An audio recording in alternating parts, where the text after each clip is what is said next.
Bonsoir tout le monde, merci d'être là. Donc, je suis Pierre Fontaine, je suis directeur adjoint administratif à la direction de la recherche. Et cette conférence ce soir, donc une conférence grand public, s'inscrit dans le cadre de la semaine de la recherche clinique. Donc, il y avait différentes activités. Cette conférence en est une.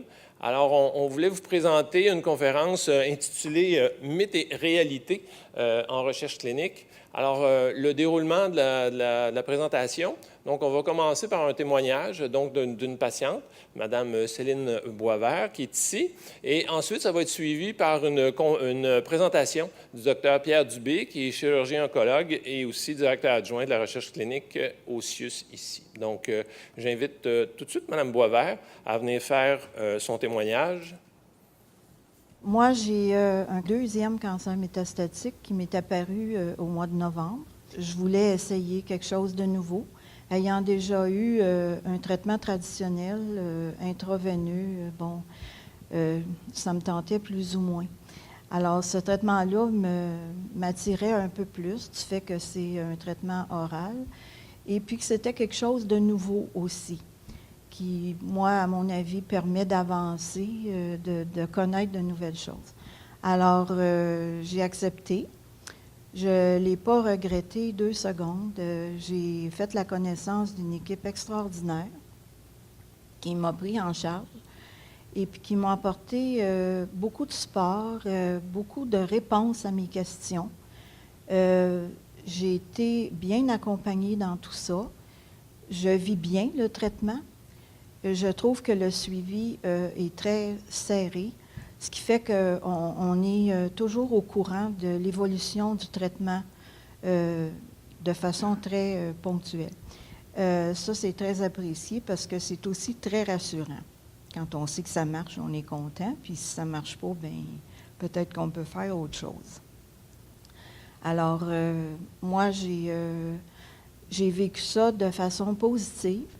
Je me suis sentie comme un membre de l'équipe plutôt qu'une victime du cancer.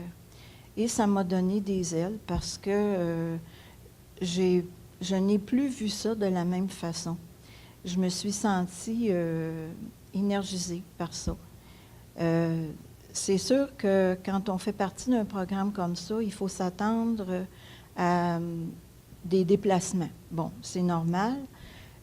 On fait une étude, on veut comparer, on veut avoir des résultats. Mais je considère que c'est minime par rapport à ce que ça nous apporte de positif.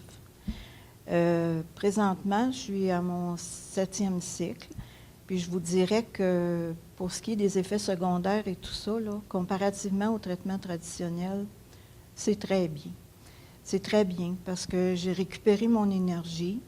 Je suis capable de fonctionner, puis je me maintiens quand même assez bien, ce qui me permet d'avoir une vie. Puis beaucoup d'espoir aussi pour l'avenir, de reprendre ma vie d'avant. Je sais que je ne guérirai pas, mais je peux vivre avec. Puis avec le support de l'équipe, des bons médecins, des infirmières, de toute l'équipe de la clinique, je trouve on est super bien entouré puis super sécurisé. Alors, moi, je suis pour et j'encouragerais les gens qui pensent être intéressés par un traitement comme ça de bien s'informer. Puis, ils ont l'opportunité d'avoir toutes les réponses possibles. Tout le monde peut leur répondre de façon intègre, de façon honnête. Il faut avoir confiance aussi. On fait affaire avec des professionnels, des gens qui ont une éthique. Il faut avoir confiance en ça aussi. Alors, moi, pour ce qui me concerne, là, je suis très contente et je vis bien dans ce système-là. Alors, j'encourage les gens à bien s'informer. On ne peut pas parler pour les autres, mais moi, je parle pour moi. Alors, c'est un peu mon histoire. Je veux remercier tout le monde qui s'occupe de nous si bien. Merci. Merci, Mme Boisvert, pour le témoignage. Ça nous inspire, puis ça nous donne de l'énergie pour continuer à faire de la recherche clinique. Merci, Pierre, pour l'invitation. Et je vais prendre quelques minutes pour vous expliquer un peu ce qu'est la recherche clinique dans notre CIUS. Recherche clinique qui a connu des hauts, des bas, mais qui, depuis quelques années, je dirais depuis qu'on est un CIUS, a quand même repris pas mal d'élan et d'aplomb. La fusion a probablement eu des bons côtés, a dynamisé certains aspects de la recherche clinique, puis peut-être aussi juste le timing. En fait, il y a eu des périodes plus difficiles parce qu'il y avait moins d'inspiration en recherche clinique. Maintenant, il y en a plus. Et c'est vraiment reparti dans notre CIUS avec la recherche clinique. C'est quoi la recherche clinique? En fait, c'est fait pour nous aider à déterminer les meilleurs procédés thérapeutiques possibles pour nos patients et porte sur la connaissance des maladies, la mise au point de nouveaux traitements, dispositifs médicaux, des méthodes diagnostiques, et pour assurer finalement une meilleure prise en charge des patients. Elle est évidemment très encadrée, elle respecte des protocoles précis. La recherche clinique est structurée de façon à s'assurer le plus possible de faire des petits pas par en avant, parce que si par malheur, à un moment donné, on devrait faire un pas par en arrière, on voudrait qu'il soit petit aussi. Donc, la recherche clinique est faite pour être très sécuritaire, s'assurer qu'on avance toujours sans reculer. Et avec la réglementation, l'éthique qui est derrière tout ça, c'est ce qu'on arrive à faire, je pense. Donc, on a pour but d'augmenter les connaissances médicales à travers nos protocoles. Les gens qui font de la recherche clinique sont des gens qui sont compétents, qui sont formés, qui sont accrédités. Tout le personnel de recherche doit faire des formations qui sont répétées toutes les années, des fois un peu plus souvent dépendant des protocoles. Formation de base qui nous assure une bonne connaissance de la réglementation. On prend toutes les mesures pour protéger les patients qui sont dans les essais cliniques. Mme Boisvert le soulignait, les patients sont bien encadrés, bien suivis. C'est pas qu'ils ne sont pas bien suivis quand ils ne sont pas dans un essai clinique, mais je dirais que dans un essai clinique, nos patients sont pris en charge et suivis de proche. On obtient les autorisations qu'il faut, autant au point de vue légal qu'éthique, et on obtient le consentement du patient, qui est un consentement libre et éclairé. Le patient ne signe pas un contrat, il signe un consentement. Il peut s'en retirer n'importe quand, et ça, on lui fait savoir à toutes les étapes du processus. Il y a deux grands types d'études qui sont faites en recherche clinique. Il y a les études observationnelles, c'est ce qu'on fait quand on veut évaluer la qualité de ce qu'on fait, c'est couramment fait. Ça peut aussi être fait dans le cadre de maladies plus rares où on n'est pas capable nécessairement d'avoir suffisamment de patients pour tirer des conclusions. Donc, on regarde ce qui s'est fait dans les dernières années, des fois plusieurs années, pour essayer de tirer des conclusions et mieux comprendre. Mais il y a aussi les études interventionnelles ou les essais cliniques à proprement parler, ce qui nous occupe dans notre unité la majorité du temps. Les études interventionnelles permettent d'avoir une preuve scientifique de l'efficacité d'un procédé thérapeutique, que ce soit un médicament, une chirurgie, un procédé diagnostique. C'est une étape qui est nécessaire pour que ce procédé-là soit accrédité par Santé Canada, la FDA et d'autres organismes réglementaires. Il n'y a pas un médicament qu'on prend qui n'est pas accrédité par Santé Canada et qui n'a pas franchi toutes ces étapes-là. Il n'y a pas un procédé thérapeutique qui n'est pas approuvé par Santé Canada. Donc, qu'est-ce qu'on étudie en recherche clinique? Bien, le plus souvent, la majorité du temps, c'est les nouveaux médicaments. Il n'y a pas que ça. Il y a aussi des procédés chirurgicaux, il y a des types de procédés diagnostiques, il y a des nouveaux équipements médicaux qui sont développés, qu'on doit tester. Mais aussi, quand on pense aux médicaments, si on veut utiliser un médicament d'une façon différente que la façon pour laquelle il a été accrédité, bien, on doit refaire toutes les études. L'exemple que je donne le plus souvent, c'est certaines chimiothérapies qu'on utilise par voie intraveineuse. Maintenant, dans un traitement innovant, on fait de la chimio intrapéritonéale, donc directement dans l'abdomen. Mais il a fallu repasser les différentes étapes pour que les molécules puissent être utilisées avec cette nouvelle indication-là. C'est donc pas seulement des nouveaux médicaments, mais des nouvelles façons de les administrer qui doivent être soumises aux rigueurs des essais cliniques. Il y a plusieurs phases en recherche clinique, mais avant d'arriver en recherche clinique avec une molécule, il y a beaucoup de recherche fondamentale qui est faite. La recherche clinique repose essentiellement sur le travail. Ça bouge tout seul, je vous le dis. La recherche clinique repose sur le travail des chercheurs fondamentalistes qui travaillent en laboratoire pour développer des nouvelles molécules, des nouvelles cibles. Et quand il y a potentiellement un intérêt, bien là, on fait des tests le plus souvent chez l'animal, dans des modèles précliniques qui nous permettent de déterminer s'il y a potentiellement une activité intéressante avec un procédé thérapeutique dans une indication X. Ce que vous voyez là-dessus, c'est la quantité énorme de molécules qui doivent être développées pour arriver à un médicament qu'on va tester en clinique. il faut 10 000 molécules potentielles pour en tester 250 en préclinique chez l'animal le plus souvent pour arriver avec une molécule. Donc, la recherche fondamentale, 2 à 3 ans, c'est souvent plus. La recherche préclinique, 2 à 3 ans, c'est à peu près réaliste. Et le développement dans les différentes phases cliniques, c'est de 5 à 7 ou 10 ans. Donc, pour arriver à un médicament commercialisé, il faut entre 7, 8, 9 et 15 ans de travail pour que la bonne idée qu'on a eue quelque part, puis qu'on entend souvent dans les nouvelles, devienne vraiment un outil thérapeutique. Bien, il va se passer au minimum 10 ans avant qu'on puisse y avoir accès. Quand on arrive en clinique avec un médicament, ça ne se fait pas n'importe comment. Il y a 3 phases essentielles, phase 1, 2, 3, qui nous servent à évaluer un petit peu l'efficacité du médicament et surtout à l'introduire de façon sécuritaire en clinique auprès des patients. Une fois que les 3 phases sont complétées, les organismes vont déterminer s'il y a un bénéfice à l'utilisation d'un nouveau procédé thérapeutique. Les bénéfices, évidemment, ce qu'on recherche le plus, c'est une efficacité supérieure, mais on va aussi être intéressé par un procédé thérapeutique qui est moins toxique, qui donne moins d'effets secondaires, qui est mieux toléré, et ultimement aussi par un procédé thérapeutique qui pourrait nous coûter moins cher. Les nouveaux traitements coûtent souvent très cher. Si on a un médicament qui est très efficace, les autres considérations deviennent secondaires, mais à efficacité égale, si le médicament est moins toxique et ou s'il est moins cher, il va devenir extrêmement intéressant pour sa commercialisation. La phase 1, c'est la première étape d'introduction d'un médicament chez l'humain. Le plus souvent, le médicament aura été testé chez l'animal pour qu'on puisse déterminer approximativement une dose minimale sécuritaire qu'on pourra administrer chez les humains. Quand on commence en phase 1, on est extrêmement prudent, c'est-à-dire qu'on va utiliser à peu près 10 de la dose qu'on pense qui va être la dose définitive pour que, évidemment, chez les patients, on limite les risques de toxicité et d'effets secondaires significatifs qui pourraient potentiellement être nuisibles. Avec certains médicaments, la phase 1 peut se faire chez des sujets sains, c'est-à-dire des gens qui n'ont aucune maladie. Si on veut tester un hypotenseur, ce n'est pas très dangereux de donner une très petite dose d'un hypotenseur à quelqu'un en santé, s'il est volontaire, qu'il comprend dans quoi il s'embarque. Mais si on veut traiter un médicament qui potentiellement peut avoir des effets secondaires graves, comme une chimiothérapie, on ne proposera pas à des sujets sains un traitement qui peut avoir des effets secondaires qui peuvent potentiellement être irréversibles. Donc, dans ces cas-là, on va s'adresser à des populations qui potentiellement pourraient bénéficier de cette molécule-là et on va leur administrer le traitement à dose croissante pour essayer de trouver la dose qui sera tolérée dans ce groupe-là. C'est donc un essai thérapeutique qui se fait par palier. Pas beaucoup de patients. On y va avec 2, 3 ou 4 patients par palier. On regarde s'ils tolèrent bien une première dose. Si ça va bien, on double la dose. On fait un deuxième palier. À chaque fois, on double la dose jusqu'à ce que les patients nous disent « Bien là, j'ai un peu d'effets secondaires, les globules blancs sont moins élevés, je me sens fatigué, je perds mes cheveux. » Tous les effets secondaires sont rapportés.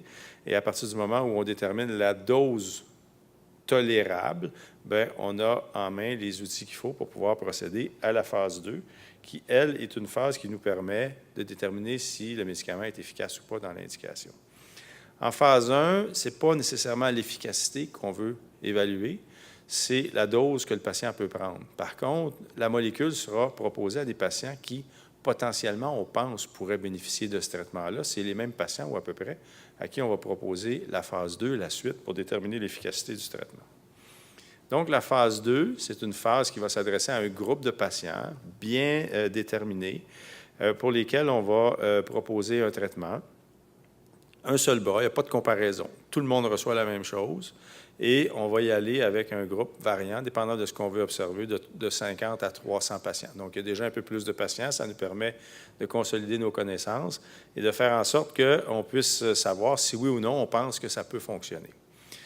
Il y a des phases 2A et des phases 2B. Les phases 2B, il y a plusieurs petites subtilités, mais je dirais la principale subtilité, c'est qu'une phase 2B, c'est quand on monte notre étude de phase 2 un peu comme une phase 3 parce qu'on se dit, bien, on va se servir des données recueillies auprès des patients de la phase 2 pour faire notre analyse de données au niveau de la phase 3.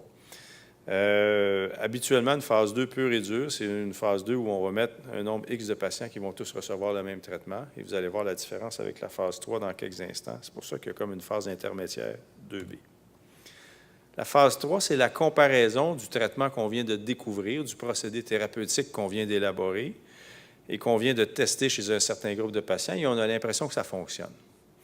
Ça se peut que ça fonctionne, mais pas suffisamment pour remplacer les meilleurs traitements standards qu'on a. Donc, l'essai clinique est conçu de façon à comparer le nouveau traitement à l'étalon d'or, c'est-à-dire, en dehors d'un essai clinique, qu'est-ce qu'on donnerait aux patients? Et cette étude-là nous permet donc de savoir s'il y a un bénéfice thérapeutique à utiliser le nouveau procédé thérapeutique. C'est donc des études qui sont beaucoup plus coûteuses, qui vont être faites sur un grand nombre de malades pour qu'on puisse voir s'il y a une différence ou pas et mesurer aussi les effets secondaires et savoir si on a affaire à un traitement qui est sécuritaire, un traitement qui est tolérable, un traitement qui est applicable. Quand on fait une étude de phase 3, on va essayer de cibler une population qui va ressembler le plus possible à la population qu'on voudrait bien qui bénéficie du procédé thérapeutique quand l'essai clinique va être terminé. Les conditions d'étude sont donc proches de ce qui va être la vraie vie après, mais c'est pas toujours facile de le faire. Et c'est ce qui fait que dans les études, il y a beaucoup de critères d'inclusion-exclusion qu'il faut respecter pour arriver à se rapprocher le plus possible des conditions d'utilisation du médicament. Une fois que la phase 3 est complétée, s'il y a un bénéfice à l'essai clinique, bien, à ce moment-là, ça permet de soumettre le procédé thérapeutique aux organismes réglementaires qui vont accréditer ou pas l'utilisation de ce qu'on vient de découvrir. C'est nécessaire pour qu'ensuite, dans les différentes institutions, les différentes instances gouvernementales, on dise, bien, ça a été approuvé par Santé Canada, maintenant on peut l'utiliser dans notre hôpital, dans notre institution. Les phases 4, c'est pas fait couramment. C'est une phase de surveillance d'un médicament qui a été mis en marché. C'est pas fait couramment parce qu'une fois que les organismes qui ont développé le produit ou le procédé thérapeutique ont leur accréditation à Santé Canada ou ailleurs, il n'y a pas grand-chose qui les stimule à dépenser encore des centaines de milliers de dollars pour faire de la phase 4 et de la surveillance. Ça va être fait quand une problématique est soulevée le plus souvent. Et il y a quelques procédés thérapeutiques qui sont automatiquement, Santé Canada va, par exemple, ou la FDA va dire, on est d'accord, mais vous devez instaurer une phase 4 avec ce procédé-là. Bon. Un exemple de phase 4 qui a conduit à l'interruption de la distribution d'un médicament, c'est le Vioxx, qui est un anti-inflammatoire extrêmement populaire, extrêmement utilisé il y a peut-être une vingtaine d'années, quinzaine d'années. J'ai toujours l'impression que ça fait 4-5 ans, mais d'après moi, c'est plus long que ça. Et le Vioxx est un très bon anti-inflammatoire, sauf que donné à des patients qui étaient à risque de maladie cardiaque, ces patients-là faisaient des infarctus plus souvent que dans la population en général. Ce n'était pas très fréquent, mais comme c'était significatif, Santé Canada et la FDA ont décidé d'interrompre la mise en marché du Vioxx et ça a été retiré des tablettes. Dans notre CIUS, est-ce qu'on fait de la recherche clinique? Oui, on en fait beaucoup. Il y a environ 200 cliniciens-chercheurs comme moi qui font de la recherche clinique, intégrée le plus souvent à leur pratique clinique, plus, moins, moitié-moitié, des fois un peu moins, des fois un peu plus. On a 700 projets qui sont en cours actuellement dans l'institution. 3500 patients qui sont suivis par les équipes de recherche, qui seront soit en traitement ou en phase de suivi. Et il y a une trentaine d'équipes de recherche qui font le travail. Ça veut dire à peu près entre 100 et 125 individus qui composent les différentes équipes de recherche. C'est fait principalement dans nos axes d'excellence, mais aussi, il n'y a aucun projet de recherche s'il y a un intérêt scientifique qui va être mis de côté, même si ce n'est pas clairement dans nos axes d'excellence. La recherche clinique est supportée dans toutes les sphères. Les secteurs d'activité sont nombreux, hein, ça va un peu par spécialité ici. Vous voyez que l'IUSM en santé mentale sont très actifs en recherche clinique, 161 essais cliniques sur les 724 qui roulent actuellement. Ensuite de ça, bien, il y a l'hémato qui est assez actif, en onco, chirurgie onco, si on regroupe tout le monde, on est aussi assez actif, ophtalmologie aussi. Et les différents essais cliniques là, sont énumérés là-dessus pour un total de 724 au moment où on se parle d'essais cliniques qui sont en évolution dans notre institution. Comment ça se paye, la recherche clinique? Il y a deux sources de financement pour les études cliniques. Il y a l'entreprise pharmaceutique. Hein, on a toujours l'impression que c'est toujours l'entreprise pharmaceutique qui subventionne la recherche clinique. Vous allez voir que ce n'est pas tout à fait vrai, mais c'est un partenaire important. Il faut comprendre que l'entreprise pharmaceutique va souvent, à partir de ce que nos chercheurs fondamentalistes découvrent, donner un coup de main pour après ça la mise en marché. Vous allez me dire, c'est pas gratuit, c'est clair. Ils ont un intérêt financier là-dedans, mais sans eux, la recherche clinique n'existerait pas parce qu'ils nous permettent, avec leurs moyens, de développer des médicaments dont nos patients peuvent bénéficier. C'est fait par un contrat de service avec le chercheur et l'établissement. Donc, le chercheur ne décide pas tout seul de ce qui va se passer. C'est entériné par l'établissement, c'est négocié par l'établissement avec l'établissement. Le chercheur a un rôle à jouer là-dedans, mais l'établissement aussi. Et l'entreprise pharmaceutique peut aussi indirectement arriver et accepter la proposition d'un chercheur qui a trouvé quelque chose d'intéressant et qui voudrait développer un essai clinique, peut supporter le chercheur sur une base individuelle. Et il y a ensuite de ça tous les organismes subventionnaires gouvernementaux. Moi, je les connais plus en oncologie, que ce soit le NCIC, le NSABP, le FRQS, qui peuvent subventionner la recherche clinique et faire en sorte qu'on ait des essais cliniques subventionnés par les pairs. Je vous disais que la recherche clinique subventionnée par l'industrie pharmaceutique, c'est pas tant que ça. Quand on pense, puis on pense à la recherche, on pense que la recherche est toujours subventionnée par l'industrie pharmaceutique, mais dans notre CIUS, c'est 20 de la recherche qui est subventionnée par l'industrie pharmaceutique. C'est donc pas beaucoup. 30 est subventionné par les organismes gouvernementaux, c'est plus, mais la recherche subventionnée par les organismes gouvernementaux est subventionnée comme subventionnent les gouvernements, c'est-à-dire on est souvent à perte, on fait nos essais cliniques, on finit des fois avec des petits déficits, des fois des petits surplus, mais on s'équilibre à la fin de l'année. Et ce qui nous permet de continuer à faire de la recherche subventionnée par les organismes gouvernementaux, c'est qu'avec la recherche subventionnée par l'industrie, il nous arrive de dégager un profit qui va de moins 5, parce que des fois on est déficitaire même avec l'industrie, jusqu'à 7-8 de bénéfices. Donc, ça nous permet d'éponger les déficits, parce que quand on est dans une équipe de recherche, on ne fait pas que de la recherche avec l'industrie, on fait de la recherche avec des subventions d'organismes gouvernementaux et de l'industrie. Donc, ça nous permet d'arriver au bout de l'année et de balancer. Il y a 35 de la recherche qui n'est pas directement subventionnée. Ça veut dire quoi? Bien, ça veut dire que le chercheur qui a un petit peu de sous à la fin de l'année dans son compte de recherche va subventionner un étudiant d'été pour faire un projet, va subventionner un projet X qui est important pour l'avancée de son équipe et qui n'a pas trouvé de financement ailleurs. Bien, il prend les subventions qui n'ont pas été toutes dépensées en recherche et ça nous permet de faire avancer la recherche. Il y a des groupes à l'université qui nous donnent des sous occasionnellement pour faire un projet de recherche X parce que ça répond à un besoin Y. Et il y a 15 du financement dans notre institution qui est de sources variées. J'allais dire inconnues, mais ce n'est pas vrai, il ne faut pas dire ça. On dirait sources variées, ça fait plus sérieux. Donc, vous voyez qu'il y a quand même pas tant. 50 du financement pour la recherche clinique provient de l'industrie et des organismes subventionnaires et le reste provient du système D, c'est-à-dire où on se débrouille pour trouver des sous pour faire notre recherche. Le processus d'autorisation est très rigoureux. Il y a principalement 3 évaluations qui sont faites pour qu'un projet proposé, que ce soit une initiative locale ou que ce soit une initiative de l'extérieur, un sponsor qui vient avec une étude nous proposer quelque chose d'intéressant, mais il va quand même être évalué. Tous les protocoles sont évalués de façon très rigoureuse. D'abord, on veut savoir si scientifiquement il y a un intérêt. Est-ce qu'il y a un intérêt pour nos patients? Est-ce que c'est quelque chose qui pourrait être bénéfique à court, moyen et long terme? Est-ce que scientifiquement, on peut répondre à une question et faire avancer la science? C'est donc une question de pertinence. Est-ce que cet essai clinique-là est pertinent? Ensuite de ça, il y a une évaluation éthique. Est-ce que la façon dont est monté le protocole nous permet d'envisager la plus grande sécurité pour les sujets qui vont se soumettre à l'étude? Il faut être capable de répondre à toutes ces questions-là. Il y en a plusieurs. Je dirais que c'est un des aspects extrêmement importants de l'évaluation, les aspects éthiques.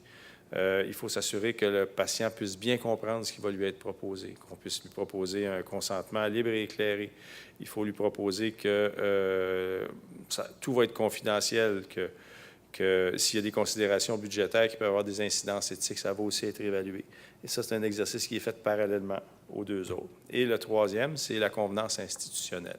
C'est-à-dire qu'un essai clinique ne peut pas être subventionné par une institution. On ne peut pas dire au DG, j'ai besoin d'argent pour faire mon essai clinique, ça ne marchera pas. Et de toute façon, ce n'est pas légal. Donc, l'institution a le devoir de regarder si ce qu'on demande quand on participe à un essai clinique est réaliste avec le budget qui est proposé, avec les ressources qui sont proposées. C'est-à-dire que si on demande, par exemple, de faire un scan abdominal à toutes les 2 semaines, même si on avait une subvention pour le faire, dans l'institution, ça ne fonctionnera pas. On va dire non, attention, ça va pénaliser nos patients qui ne sont pas dans les essais cliniques, il faut trouver une solution. Alors, la solution va être peut-être d'aller à l'externe pour faire les scans, parce qu'on ne veut pas pénaliser les patients à l'interne. S'il y a les disponibilités à l'interne, on va le faire à l'interne, mais sinon, on va trouver une solution. S'il y a des traitements qui ne font pas partie du traitement standard. Si on nous dit, bien, ce traitement-là doit accompagner le traitement à l'étude, mais normalement, on ne l'administre pas au patient. Mais le sponsor doit payer pour ça. Le comité de la convenance va évaluer ça pour s'assurer qu'il n'y ait pas de coût indu imputable à l'institution quand on fait un essai clinique.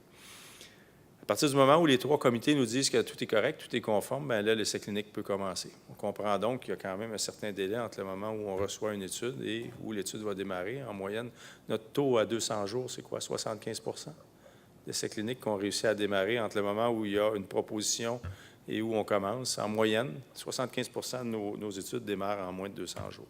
C'est donc quand même un petit bout de temps, un petit peu plus que la moitié d'une année.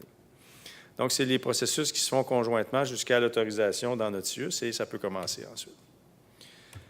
Dans le réseau de la santé, la recherche clinique, évidemment, fait partie des stratégies qui sont mises de l'avance pour faire avancer nos connaissances. Stratégie québécoise des sciences de la vie de 2017 à 2027, 4 objectifs: accroître les investissements en recherche. C'est en innovant qu'on devient meilleur, qu'on a parfois des surprises, pas nécessairement juste dans l'efficacité du traitement et dans l'amélioration des procédés, mais dans l'utilisation plus judicieuse des ressources. En chirurgie, quand on fait de la chirurgie colique maintenant, nos patients restaient hospitalisés 10 jours. Maintenant, 2 jours après, ils sont rendus à la maison et ils vont bien. Pas toujours, mais la grande majorité du temps. C'est un exemple d'avancée qui nous a permis d'améliorer la performance de ce qu'on fait et d'en diminuer les coûts. Favoriser la création d'entreprises innovatrices et assurer leur croissance. Il y a toutes sortes d'innovations qui sont faites. Dans le CIUS même ici, où on soutient le développement de la recherche clinique, où on invente de la nouvelle recherche clinique. Attirer des nouveaux investissements privés. C'est clair que quand la roue tourne, il y a un intérêt qui est créé, il y a un engouement qui est créé, puis il y a des gens qui viennent faire de la recherche clinique chez nous juste parce qu'on est meilleur qu'on était avant. Intégrer davantage d'innovation dans le réseau de la santé et des services sociaux. C'est sûr qu'il faut tirer profit des innovations pour faire une meilleure recherche clinique, plus performante, plus de qualité. Et il y a 2 créneaux qui sont porteurs: la médecine de précision, c'est-à-dire la plus adaptée possible au patient et à son problème, à sa condition, et l'exploitation des mégadonnées en santé. En fait, on a plein de données qui doivent être analysées pour mieux comprendre ce qu'on fait et ce qu'on peut faire. Et ça fait partie des créneaux porteurs actuellement dans la stratégie québécoise des sciences de la vie. Consortium québécois pour le cancer, on n'est pas isolé en recherche clinique. En fait, la recherche clinique nous permet de développer des réseaux, d'être en harmonie avec plein de monde, plein de leaders un peu partout dans le monde et de continuer à être les meilleurs possibles. On a des partenaires au CUSUM, au CHUM, au CIUS centre-ouest de l'île de Montréal, puis avec le Consortium québécois sur la découverte du médicament. Le Consortium québécois veut faire un investissement de 22 millions pour, comme objectif premier, nous permettre de doubler le nombre de patients recrutés dans les études cliniques, parce que les patients bénéficient des études cliniques et on souhaite en faire participer le plus grand nombre possible. Le Fonds de recherche en santé du Québec, le FRQS, qui est un organisme, qui est l'organisme provincial subventionnaire en recherche, que ce soit fondamentale et clinique, a aussi une préoccupation par rapport à la recherche clinique. Et pour nous, comme centre, c'est extrêmement important de bien faire en recherche clinique parce que c'est ce qui nous permet de nous positionner par rapport aux autres centres pour la subvention annuelle qu'on reçoit du FRQS pour faire fonctionner notre centre. Donc, meilleur on est en recherche clinique, meilleur ça contribue à la note de notre centre pour la subvention annuelle. Et ça nous permet de continuer à faire rouler nos projets qui ne sont pas nécessairement juste des projets de recherche clinique. La réglementation très rigoureuse, je vous l'ai dit, tous les projets doivent suivre le cadre réglementaire en vigueur et on se plie aux exigences canadiennes, américaines et européennes. Consentement libre et éclairé, c'est au cœur du processus. Quand un patient est inclus dans un essai clinique, c'est normal de lui expliquer, c'est normal de lui dire, de lui faire comprendre ses droits, qu'il se sente bien, qu'il se sente à l'aise de se retirer n'importe quand. Comme je le dis toujours, le consentement, ce n'est pas un contrat. Il n'y a pas d'obligation de durée dans l'essai clinique, c'est-à-dire qu'à partir du moment où un patient se sent inconfortable de participer à un essai clinique, il peut se retirer en tout temps, et ça, c'est respecté pas mal partout. On vérifie ce qu'on fait. Si on fait des essais cliniques, on veut savoir si on le fait bien. Comment on vérifie ça? Comment on s'assure que c'est bien fait? Bien, à l'interne, il y a des processus d'audit.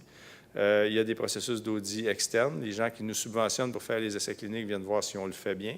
Et puis, de temps en temps, on a la visite des organismes fédéraux qui viennent voir si on fait bien nos essais cliniques. Donc, c'est des exercices qui sont nécessaires.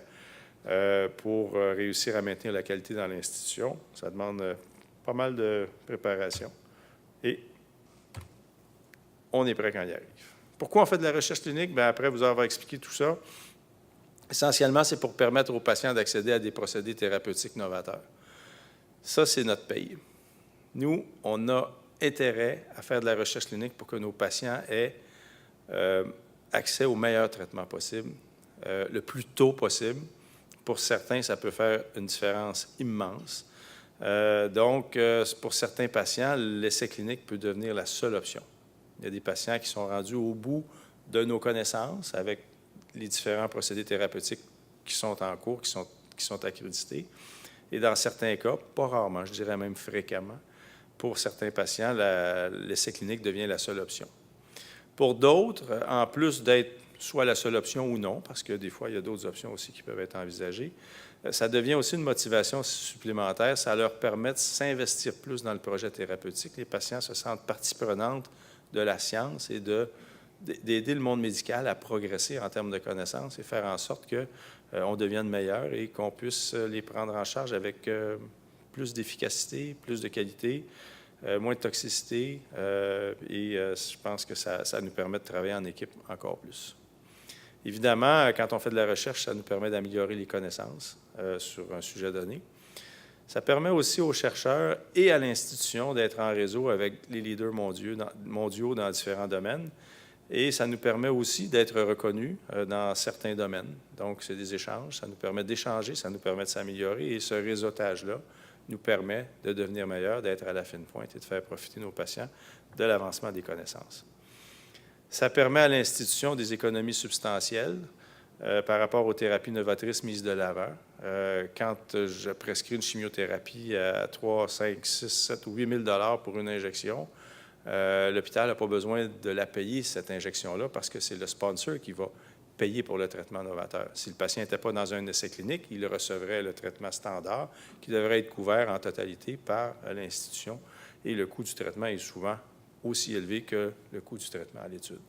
Donc, pour une institution, c'est extrêmement intéressant quand on veut participer à la mise en œuvre de traitements novateurs, de participer aux essais cliniques, parce qu'il y a aussi une économie qui peut être faite, en plus de faire bénéficier les patients très précocement des nouveaux traitements. Ça permet à l'institution aussi une reconnaissance et ça permet à l'institution de justifier son statut universitaire. Quand il n'y a pas de recherche dans un hôpital, ce n'est pas un hôpital universitaire. Un hôpital universitaire fait de la recherche et de l'enseignement, ne fait pas d'enseignement sans recherche, ni recherche sans enseignement, ça se tient. Donc, c'est un critère essentiel pour que notre statut universitaire soit maintenu et ça fait partie de nos préoccupations constantes de maintenir un bon niveau de recherche pour qu'on puisse maintenir notre statut universitaire. En conclusion, qu'est-ce qu'il faut retenir de tout ça? Bien, la recherche clinique, ce n'est pas une gamique. Ça vise à l'amélioration des connaissances de la maladie et des procédés thérapeutiques qui y sont liés. La recherche clinique permet aux patients d'accéder à des procédés thérapeutiques novateurs qui, des fois, vont prendre des mois ou des années avant d'être disponibles en clinique et d'en bénéficier par le fait même. La recherche clinique, c'est un moteur académique pour l'institution et ses chercheurs et souvent aussi une source d'économie, comme je vous le disais. Tous les projets de recherche clinique sont soumis à un processus rigoureux d'évaluation et d'approbation et se déroulent dans un environnement très strict. Il n'y a rien qui est laissé au hasard. Et tous les patients qui participent doivent consentir de façon libre et éclairée et peuvent se retirer en tout temps. Bien, merci tout le monde. Merci pour votre participation.